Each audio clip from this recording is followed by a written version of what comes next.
Beginning in the 1980s, technical and trade programs in high school started getting a bad rap because there was so much focus on going to college and getting a bachelor's degree. It was for the kids who got bad grades. Today, career and tech classes are booming and thought of very differently. They're the only part of most North Country schools that are actually growing. We look at why on today's Story of the Day.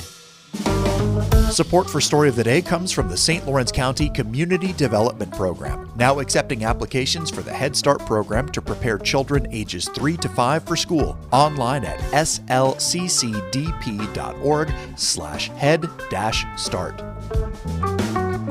Hey, I'm David Summerstein. It's Tuesday, May 21st. First up, Congresswoman Elise Stefanik made headlines over the weekend on two separate occasions. First, she spoke with Israeli lawmakers, including Prime Minister Benjamin Netanyahu, on Sunday. That same day, Stefanik was interviewed on Fox News and was challenged about her prior criticisms of former President Donald Trump. Emily Russell reports. Since the war between Israel and Hamas began last October, Congresswoman Elise Stefanik has been an outspoken advocate for Israel. Last weekend, she traveled there and spoke with members of the Israeli parliament. Today, I stand before you not just as a leader in the United States Congress, but as a lifelong admirer, supporter, and true friend of Israel and the Jewish people. In her 18-minute speech to the Israeli lawmakers, Stefanik described the war between Israel and Hamas as a war between good and evil. She cited the words of Douglas Murray, a conservative columnist for the New York Post. Israel chooses life. Murray is right, but let me go further. In choosing life, Israel fulfills Isaiah's prophecy to be a light unto nations, fighting for its survival and future in one very tough neighborhood. An estimated 1,400 Israelis have been killed in the war, a majority on the first day when the terrorist group Hamas launched a coordinated and violent attack. Meanwhile, more than 35,000 Palestinians have been killed in Israel's bombings since then. In her speech on Sunday, Stefanik pledged her full support for Israel and the Jewish people. This means crushing anti-Semitism at home and supplying the state of Israel with what it needs, when it needs it, without conditions to achieve total victory in the face of evil. Stefanik said her speech on Sunday was, in part, a response to President Joe Biden's stance on the war. The Biden administration withheld some bombs earlier this month. Since then, though, the president moved ahead with a $1 billion shipment of weapons to Israel. The same day Stefanik spoke to Israeli lawmakers, she was also interviewed on Fox News. This time, the topic was Trump. Stefanik is considered a contender for Trump's vice presidential pick. In the interview, Fox News host Shannon Bream challenged Stefanik on her loyalty to Trump, referencing things she said in 2015 and 2016 when he was first running for president. They say you called him a whack job at one point, and they add this. In August 2015, she told a New York radio station that he was insulting to women and that his candidacy would hurt the party's efforts to attract female voters. Stefanik pushed back against Shannon Bream and challenged the validity of that reporting.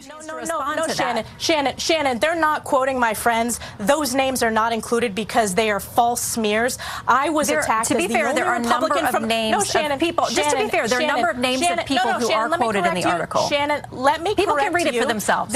People can also hear for themselves some of Stefanik's prior critiques of Trump. Here's the 2015 radio interview that Bream referenced. It was a segment on WAMC with Alan Chartock. You're a woman, you're a congresswoman, and Trump has been, by many people's allegations, insulting to women. Where are you on this one? I agree with that. I think he has been insulting to women. I think that Stefanik goes on to say she was deeply concerned about statements Trump made about then Fox News host Megyn Kelly when Trump said she had, quote, blood coming out of her wherever. In that 2015 segment on WAMC, Stefanik said she didn't think Trump would get very far in the race for president. I think this may be Mr. Trump's peak moment, and I think we're going to see his numbers change, and decline over the coming weeks and months. Stefanik continued to be critical of candidate Trump, even after he secured the Republican nomination. She called some of his statements about women inappropriate and offensive. She was also opposed to some of Trump's positions on national defense. But in her Sunday interview on Fox News, Stefanik kept the focus on host Shannon Bream and repeatedly praised the former president. It's a disgrace that you would take a New York Times article and just read negative quotes when the reality was I was the only Republican elected woman from the Northeast who voted for him in 2016, who has strongly supported him, and I'm proud to be one of his strongest allies today. While Stefanik is thought to be on the short list for Trump's VP, it's unclear how likely that could be. A new poll out this week from Harvard Center for American Political Studies and Harris Insights compared the top contenders. Out of the 13 possible VPs, Stefanik was rated the least favorable candidate. The most favorable pick was Florida Governor Ron DeSantis. Emily Russell, North Country Public Radio.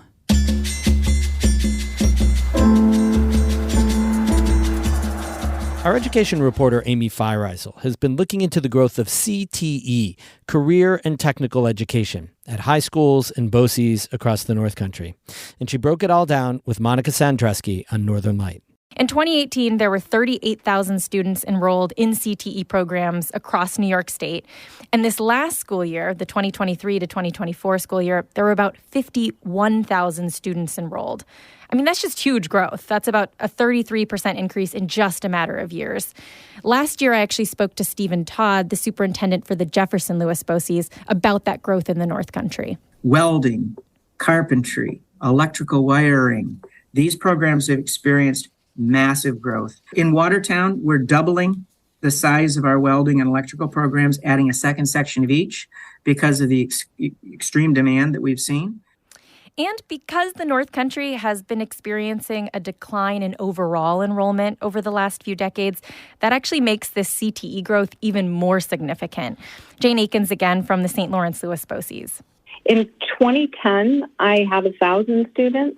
In 2024, we're up to 1,200 students. And all the while know that enrollment in high schools is declining. It doesn't look like a ton more, but it is if you would look at the math of it all, right? So get this number. Right now, about 60% of the 11th and 12th graders in St. Lawrence County attend a CTE program. Well, so CTE is actually the only growing part of many schools. Mm-hmm. And this isn't just a fringe program anymore. Like you're saying, many students, even a majority in some schools, take career and technical education classes. And it sort of signals this wider nationwide shift back towards the skilled trades as desirable careers. I mean, it brings to mind declining enrollment in four-year liberal arts universities and colleges, both in the North Country and the state, concerns about debt, all those challenges facing higher ed right now. Mm-hmm. And I think we're definitely seeing that bigger nationwide trend come home here. It's also interesting to note that in the North Country, SUNY Canton, which has the most vocational programs and job-specific certifications of any college in the area, has had the steadiest enrollment in the last few decades. It's never been the biggest campus, but it has stayed really consistent with between 2,500 and 2,800 students enrolled for a couple of decades now. Mm. And you compare that to declining enrollment at, say, SUNY Potsdam, St. Lawrence University, Paul Smith's. Let's talk about the students who do that, who do jump in and go right into the workforce. What kind of landscape are they entering right now? Well, I think we all know this. I mean, there is a big shortage of people working in the trades. Yeah. So these students right now, they're really being welcomed, and with fairly competitive pay. Starting wages for trade jobs have increased a lot in the past few years. So we're talking a base of $40,000 or $50,000 a year for a lot of these jobs at the entry level. Here are two teachers, building trades instructor Eric Ashlaw in Malone and HVAC instructor Tawny French in Salmon River. Our workforce in the trades is actually getting to the point where they'll be retiring, and we need people to take over their positions. And there's so much work out there right now that we need these guys out there. They're so short-handed, and the pay is high enough now. We're having contractors come to us, and they're recruiting right out of the seats. So programs are having to find ways to expand. The BOCES based out of Plattsburgh is actually starting work on a brand new CTE center soon, which they hope to open in the fall of 2026. So I think we're going to see more of this physical and educational expansion to come. That was our education reporter, Amy Feiereisel, speaking with Monica Sandreski on our morning news show, Northern Light. There's a lot more to that interview, and you can hear the rest on our website, ncpr.org. Music today by Pat Johnson of Athens, Ontario, and Michael Farley of Canton. I'm David Summerstein, North Country Public Radio.